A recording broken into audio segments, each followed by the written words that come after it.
Hey, what's up, everybody? It's Mark Ellert here. Today, I'm going to talk to you about setting boundaries and practicing good self love and self care. I know it sounds like a lot, but it's all mixed together. It's a good medley. This is some good stuff to be practicing, everybody. Is it something I recently learned that I've been doing? I want to share with you, and I want you to be able to help set boundaries and help yourself. So, everyone, this all started because some of you know I'm someone with complex post traumatic stress disorder.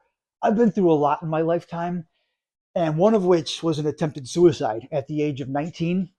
It's resulted in a traumatic brain injury and total blindness for the rest of my life. So, I mean, I got some issues. You know what I'm saying? These are my shoes and these are your shoes. We got issues, you know? A little bit of atmosphere that everyone love that track. If you don't know it, check out some atmosphere. But yeah, everyone, I've had issues my life growing up. And after my attempted suicide, after losing my vision and stuff, my issues got a little harder. My anxiety and things started getting hard to manage. But I never went to therapy. I never went to therapy. I never saw a psychiatrist. I never dealt with stuff. It's basically even after an attempted suicide, I just, whatever. There's no big deal. I'll be fine. I just did the usual. I just puffed up my chest like a man and was fine about it. You know, I eventually accepted I have mental health issues, and I started going to therapy. How this happened is kind of ironic. I didn't actually go and sign up for therapy. A therapist heard about me, word of mouth. They heard about me and my history and who I was, and they volunteered. They actually just reached out to me to be like, hey, Mark, I heard about your history. I know you're a suicide survivor and have some issues. I'm happy to do some therapy with you, pro bono. So I thought it was really cool of them just to reach out and offer. I was like, you know what? I mean, free therapy, why not? I didn't have to go out of my way to sign up for it. I don't have to do insurance garbage. I don't have to pay for it. This doesn't hurt. Why not? I'll give this a try. So I started doing therapy with my therapist. And it took me a little bit to get my feet wet and get into it and everything. So it started with us just talking. And it felt really good actually just have an open space for me to be able to just kind of talk. It was nice to talk about things. I started learning some stuff about myself. But at one point, it started getting problematic. There was something my therapist wouldn't talk to me about. It was actually some of my trauma. So when I would try to bring up my trauma and try to unpack some stuff, they wouldn't let me. They'd be like, sorry, Mark, I can't talk to you about that. I personally disagree with you. I was like, huh?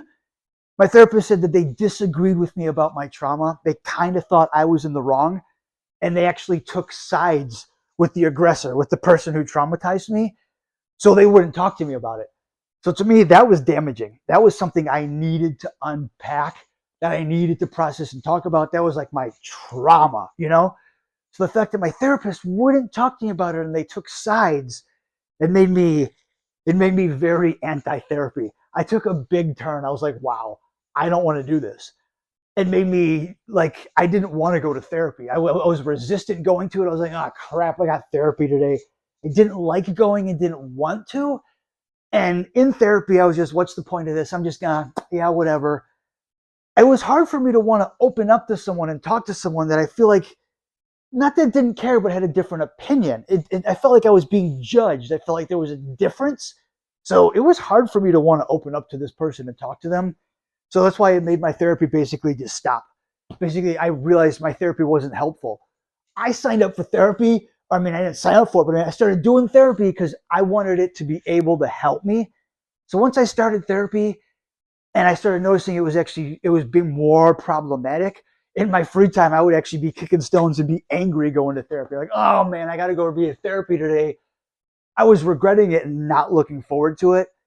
That's the opposite of what therapy should be doing. It should be doing something that's benefiting me and helping me.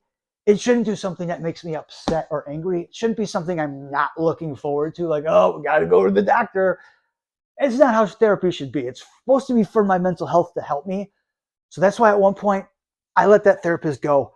I actually reached out to them and said, you know what? Thank you for offering all of this pro bono in your services, but I don't think this is healthy and this isn't working for me. And that's when I realized, you know what? That felt really empowering. I was able to say, no, this isn't helping for me. And I was able to set my boundaries. If I want to go to therapy, there's stuff I want to talk about. If you're not going to let me, this is pointless and I'm not talking to you. So I let them go. It felt empowering. It was my choice. They came to me and asked if I wanted therapy. I said, yeah, but now it's my choice to say I don't want it. And then that was my choice. It felt empowered. It's like, you know what? Those times when I was in my sessions talking to my therapist and it felt good, the things that they would listen to me about, I felt like I made a lot of progress. Let's give this a try some more. Let's try this out. I reached around. I actually called local facilities and found a facility that accepted my health insurance. So then I called them and I actually made an appointment to find a therapist. And they linked me up with a therapist that worked really well. Me and my therapist, we actually had very, very similar backgrounds. There was a lot of relatability. And they gave me great providing for what I needed. When I went to therapy with this new therapist, it was awesome. I learned so much about myself and it helped me grow exponentially. Because what happened is they gave me the space that I needed. They basically said, hey, Mark, why are you here? What brings you here? What do you want? And I explained I need to talk about stuff. And they gave me that opportunity. They just gave me an open space to feel judge-free, just to let the stuff out of my head that was rattling. Because that's the thing, everybody. I'm somebody, after my vision loss, after my brain injury, I've been isolated a lot from society. I don't have a lot of friends. My circle's closed a lot. I don't actually have a job where I'm going to all the time. I don't get out in public as much as I would like to. I'm isolated a lot from society. I don't have coworkers and friends to bounce things off of all the time and talk. I don't have that social interaction. So after losing my vision, I was already I was already pretty traumatized and struggling with some things like, wow, life is so different now. This is hard. Struggling with some things, all the big changes and how life was different. So it was hard for me to process and work through that and know how I felt about things. And I was struggling with stuff. But that's why, everyone, it was really nice in therapy to just have someone to bounce this stuff off of. Just to be able to just talk it out, be like, this is the things I've been through, just to get some feedback, just to feel like someone was lending an ear. Someone was just giving me the opportunity to talk. It was nice, it was nice to feel validated, like someone wanted to listen, to give me feedback for the way that I felt about things, to help me process and work through the thoughts and the feelings I was have, because it helped me make so much sense out of myself. Before, I used to feel so lost and hopeless. I was confused. I didn't know who I was. I couldn't make sense out of my thoughts. I was struggling with a lot of things, big changes in life and being isolated from the world. It was hard. So in therapy, having that open space, it let me just be able to talk. And I learned so much about myself. Being able to hear myself talk, I realized the patterns, the way I was thinking, the way I was feeling, the behavior I was doing. I learned things about myself that helped me change and become a better person. I learned what I needed, what I wanted. I learned a lot about myself, everyone. And in those 3 or 4 years working with that therapist, I grew exponentially. It's the happiest I've ever been. I was sleeping so much better. I'm so much content with life, just getting through the day and just knowing how to manage things. I felt wonderful. So it was so empowering that it was my choice to go find this therapist and do this on my own. When it was just handed to me, I was kind of When they weren't working with me, I was So it was really empowering to get back in the driver's seat and feel in control. It was nice for me to contact a therapist and find out and get the help I wanted and needed. Any of my people, if you're considering therapy, why not? I mean, if you're thinking about it, go for it. If it's something to think about, why not try it? You're not going to know how it feels until you try it. My people out there, if you're losing sleep, if you notice that you're thinking about a lot of stuff that you have issues with, you want some feedback just to bounce off someone and just, let you know how you're feeling and thinking, to give feedback, why not? Because if you don't like it, you can just leave therapy. But if you never try it, you don't know if it's going to help you. Do something to help yourself, everyone, because when you help yourself, it is awesome. You're like, I'm the man. It feels awesome. So everybody, the reason why I'm making this video, it was really sad, actually. After about 3 or 4 years working with that therapist that helped me so much, we actually had to put an end to our sessions. Sadly, I lost that therapist because they were quietly struggling with their battle with cancer, and they lost the battle to cancer, and they're no longer with us. God bless their soul, rest in peace, the great people. After they are no longer with us, I still need therapy. It's something I still need. I started looking for a new therapist. The same facility I was at, they told me, since your therapist isn't with us, they gave me a new therapist. Starting to work with them, I've been in therapy for like 4 or 5 years now, so I really know what my needs are. I know the way I communicate, the way I like to talk about things. I know that I need an open space, judge-free, to feel comfortable and not feel like I'm being judged or criticized. not being asked too many questions and not being limited to what I can talk about. I know what I need in my therapy. Those are my needs. I go to therapy because I know I need it. My mental health is important. It's important to put your needs first, everyone. So when I was starting to talk to this therapist at first, I could tell, we had some difference of opinions. We had different ways to communicate. We had different ideas of how we wanted to go about my therapy. So I already knew this is not going to work. It was bringing me back to the old therapist and the way I felt like there was putting a cap on it. It was controlling my mental health and taking the control away from me. I wasn't doing well in these sessions. So I requested, I said, I'm sorry, sir. It was nice of us to try this. This isn't working for me. I told my therapist it's not working. I need a different therapist. He refused to oblige. He would not give me a different therapist and said, no, Mark, we still got to just keep trying this. Okay. I called the front desk. And be like, look, therapist I'm working with, I think he's being kind of stubborn right now and he won't give me a new therapist. I think I need one. This isn't healthy and isn't working for me. That's when they said, sorry, but if your therapist thinks that you don't need a new therapist, you don't need one. We can't oblige. So I was like, man.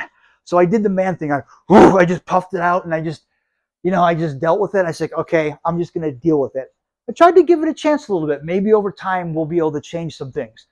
In our sessions, I explained the things that were bothering me, the things I didn't like. I explained the way I like to communicate. I explained what I expect out of my sessions. When things were happening I didn't like that made me uncomfortable or hurt my feelings, I would say something. I would say, please don't do that. And I would try to vocalize the things I had problems with, and it still kept happening. I noticed after a while my sessions were starting to irritate me. I was losing a lot of sleep. I was becoming very irritable and angry. Mark's getting upset. I was becoming a bitter person. I started noticing again my therapy was actually more detrimental to my health than it was benefiting. Like I used to go to therapy because it helped me a lot. Now I noticed again, I'm like, I don't want to go to therapy today. I was reluctant and didn't want to go. I didn't like going. I didn't feel like I was given the chance to talk about the things I needed to. So I was noticing, I was thinking about it out of therapy. I was thinking about it when I'm trying to lay down and sleep. I'm thinking about it during the day. I was losing a lot of sleep and I was not doing good. My mental health was really falling apart and I started noticing. I really, really became aware and I know what I need. Because I don't have a lot of friends. I don't have circles. I got a lot of stuff rattling through my head that it's good for me to, in therapy, just dump it in therapy. It's good for me to dump it there and leave it there and get some feedback. Because if I don't get that feedback and I don't get to talk to someone about it all day, every day, it's going to be bothering me. It's still going to be just rattling through my head and I'm not going to know how I feel about it or what's up. Not being able to talk to someone and get some feedback, I'm going to be sitting with it all day. So it's going to really, really interfere with my life and really interfere with my sleep. I noticed everybody and I became aware and I took control again. I took power because I'm in the driver's seat, baby. This is my life and I know my mental health is very, very important to me and how much it benefits me. I need good therapy. So that's why I know when I called the front desk, they wouldn't help me. And when I told the therapist, you wouldn't want to change. And I don't like conflict and confrontation. So I don't want to have to tell my therapist again, this isn't working. I need a different therapist because I don't want to get shut down. I don't want to say, hear no again. I don't want to hear no and just be not given the things that I need. So I independently did it. I did the same thing I did 5 years ago. I started calling around and I found a place that accepts my health insurance. I asked them if they have availability and they linked me up with a therapist that had availability. We started talking. I didn't drop my therapist right away because I want to make sure this new therapist works well for me.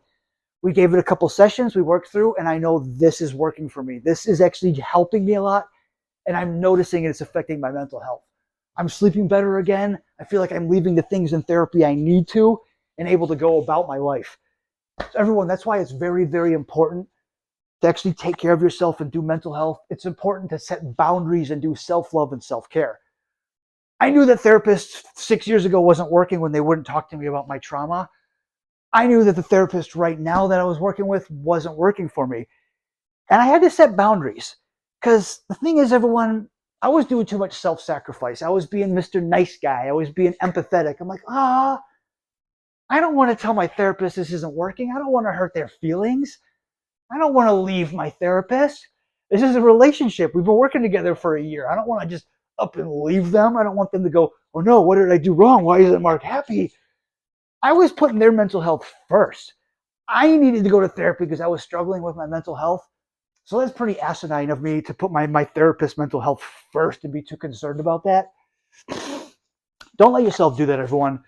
Don't be like, you know what, I'm afraid about hurting my therapist's feelings. If you have to leave, you have to leave. They can and they will understand.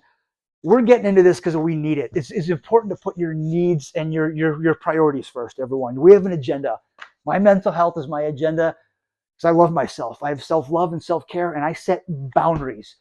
When my therapy wasn't working for me 6 years ago, I went out and empowered myself, and I found a therapist that did work with me. When that fell apart and I had a new one given to me that's not working, I'm taking the power and I'm taking the control, everyone. I don't want to hurt their feelings intentionally or on purpose, but if I have to hurt their feelings to say goodbye and let go and move on to something else and do the therapy I need, that's what I got to do, everybody. You know, it's okay to be nice to other people, but don't sacrifice your mental health and sacrifice yourself too much, everyone. Make good choices, everyone. Take care of yourself. You know what I'm saying? You know what I'm saying? Make good choices. Keep it sexy. And everybody, I will catch you on the flip side.